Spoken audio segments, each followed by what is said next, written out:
Ladies and gentlemen, my name is Matthew Maschler, and I'm a real estate broker with the best real estate company in the state of Florida, Signature Real Estate.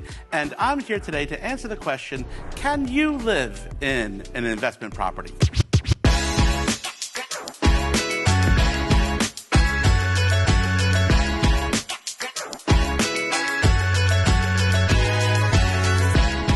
Welcome back. If you're new here, please subscribe or hit like. I'd really appreciate it.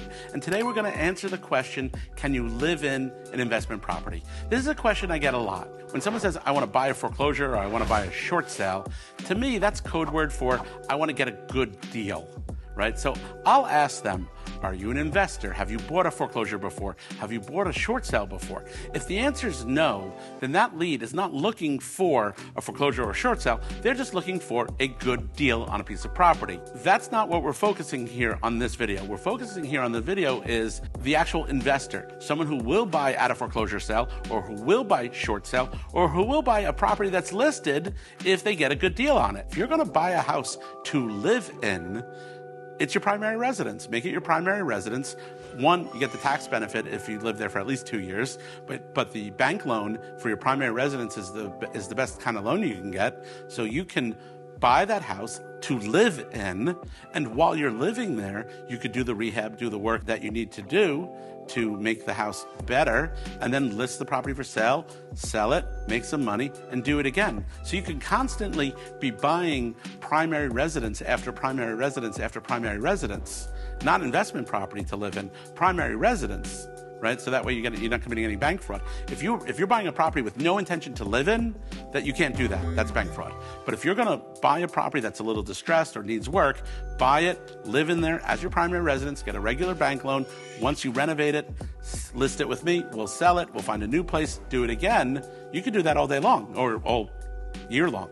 We also get a lot of questions about 1031 exchanges, right? A 1031 exchange is when you sell one investment property and you don't take the proceeds. It's a very special way to do it. And you use that to buy a different investment property. You don't have to pay the capital gains tax on the property. And the reason the government set this up is so that way real estate becomes liquid. If you have an apartment building or a factory that's 30 or 40 years old, and if you sell it, there's a huge capital gain. Maybe the owner doesn't want to sell it because of that capital gain, but really it needs to be sold. The neighborhood has changed. We want to encourage that person to sell the property, and we do that by allowing a 1031 exchange, allow them to take the proceeds, roll that money up into a replacement investment property. So we get that a lot down here in Florida. Someone sold their business, they're building in Brooklyn or New York or New Jersey, and they're coming down to Florida, they're looking to buy an investment property.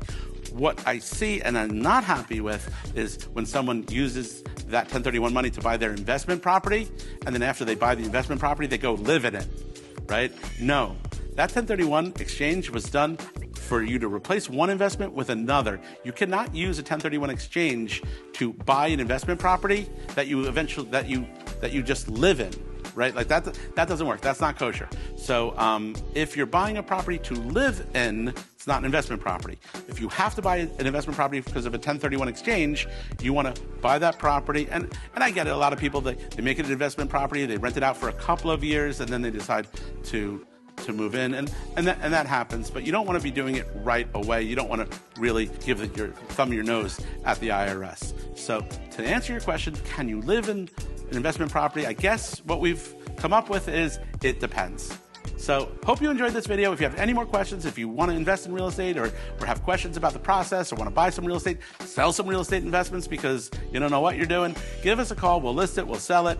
Reach out to me at realestatefinder.com. Make sure you subscribe and like. I love comments in the on the YouTubes. I'm kind of thirsty. I kind of live for the comments. So feel free to ask questions, make comments. Thank you, and have a wonderful, wonderful 2025.